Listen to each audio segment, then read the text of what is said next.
అయోధ్య చెరువు కావచ్చు, ఇలా ఎన్నో చెరువులు చాలా నష్టం గురైంది.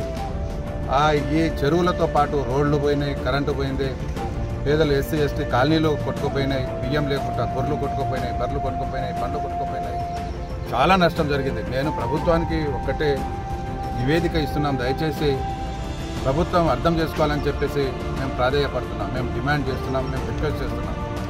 దయచేసి ఎక్కడైతే పేదవాడి ఎస్సీ ఎస్టీ ఇల్లు పోయినాయో వెంటనే 5 లక్షల రూపాయలు ఇచ్చి వాళ్లకు ఇల్లు కట్టుకునేటట్టు మీరు వెంటనే చర్యలు తీసుకోవాలి, అధికారులు చర్య తీసుకోవాలి.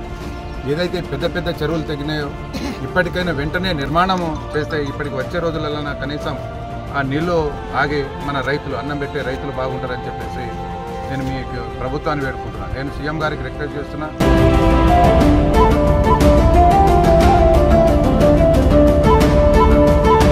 ప్రజలు ఆపదలో ఉన్నప్పుడు వాళ్ళ ఆదుకోనప్పుడు ఆ ప్రభుత్వం ఉండేం లాభం.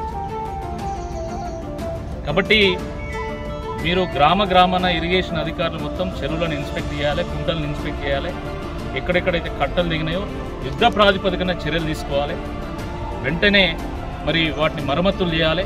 ఇప్పుడు ఉన్న నీటిని కాపాడుకుంటే రైతులు వాళ్ళ పంటలు పండించుకోగలుగుతారు.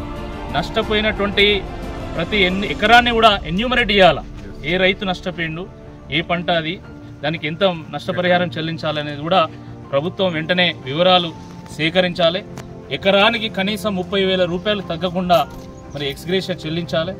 ఇండ్లకు కూడా పెద్దలు మాజీ శాసనసభ్యులు చెప్పినట్టు ప్రతి ఇంటికి కనీసం 5 లక్షల రూపాయలు వెంటనే శాంక్షన్ చేయాల్సిందే ఈ సందర్భంగా కోరుతున్నాం.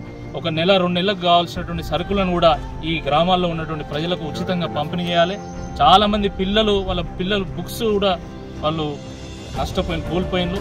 మరి ఉచితంగా ఈ గ్రామాల్లో ఉన్నటువంటి పాఠశాలల్లో ఉచితంగా నోట్ బుక్స్ కానీ లేదా పాఠ్య పుస్తకాలు కానీ పంపిణీ చేయాల్సిందే ఈ సందర్భంగా కోరుతున్నాం.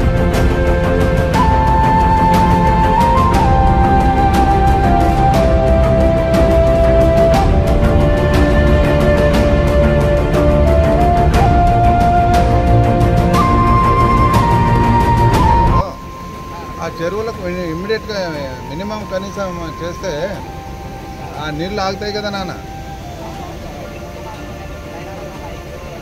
తిరగడం తర్వాత ఫస్ట్ ఇమ్మీడియట్గా ఏదో టెంపరీ బస్తాలు వేసి ఉన్న నీళ్ళని ఆపాలి కదా నాన్న. ఇక్కడ చూడు ఎంత హారిబుల్ అసలు. ఇక్కడ మంచినీళ్ళు కూడా ఆలేరులో ఏంటంటే మంచినీళ్ళ బావి ఉంటుంది.